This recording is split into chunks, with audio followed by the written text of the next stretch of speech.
परिवर्तन आणि प्रबोधनाचं कार्य साहित्यातून झालं पाहिजे। सत्याचा आणि नैतिकतेचा आवाज संवेदनशील साहित्यकांनी बुलंद केला पाहिजे।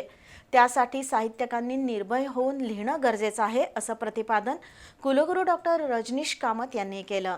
ज्येष्ठ साहित्यिक आणि शिक्षणतज्ञ प्राध्यापक किसनराव कुराडे यांच्या निवडक साहित्यावर आधारित ग्रंथ प्रकाशन कार्यक्रमात ते बोलत होते। ज्येष्ठ साहित्यिक, विचारवंत आणि शिक्षणतज्ञ प्राध्यापक किसनराव कुराडे यांच्या विविध क्षेत्रातील उल्लेखनीय योगदानाबद्दल त्यांचा जाहीर सत्कार आणि त्यांच्या निवडक साहित्यावर आधारित प्रबोधक ग्रंथाचं प्रकाशन असा संयुक्त सोहळा शाहू स्मारक भवनमध्ये पार पडला। शिवाजी विद्यापीठाचे कुलगुरू डॉक्टर राजनीश कामत, डॉक्टर श्रीमंत कोकाटे, साहित्यिक नितीन चंदनशिवे, आलोक जत्राटकर, शिवाजीराव परुळेकर यांच्यासह मान्यवरांच्या उपस्थितीत प्राध्यापक किसनराव कुराडे यांचा सत्कार करण्यात आला। त्यानंतर निर्मिती प्रकाशनतर्फे डॉक्टर कपिल राजहंस आणि डॉक्टर शोभा चाळके म्हमाने संपादित प्रबोधक या 1000 पानांच्या ग्रंथाचं प्रकाशन झालं।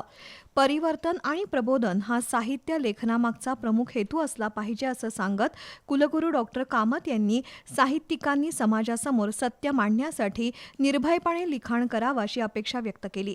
तर प्राध्यापक किसनराव कुराडे स्त्रीवादी लेखक आहेत, हे त्यांनी लिहिलेल्या सीतायण या पुस्तकावरून सिद्ध होत असल्याचं डॉक्टर श्रीमंत कोकाटे यांनी सांगितलं। आपलं साहित्य येणाऱ्या पिढीला शहाणपण शिकवणारं असलं पाहिजे असं दंगलकार नितीन चंदनशिवे म्हणाले। प्राध्यापक किसनराव कुराडे यांनी ग्रंथ लेखनामागील भूमिका स्पष्ट केली।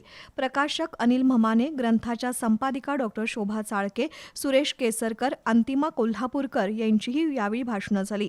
कार्यक्रमाला क्रांतीदेवी कुराडे, प्राचार्य डॉक्टर S.M. कदम, गंगाधर म्हमाने, गडिंग्लजच्या नगरसेविका प्राध्यापिका बीनादेवी कुराडे, बसवराज अजरी, लेखिका कमल कुरळे, प्राध्यापक आनंद नाळे यांच्यासह मान्यवर उपस्थित होते।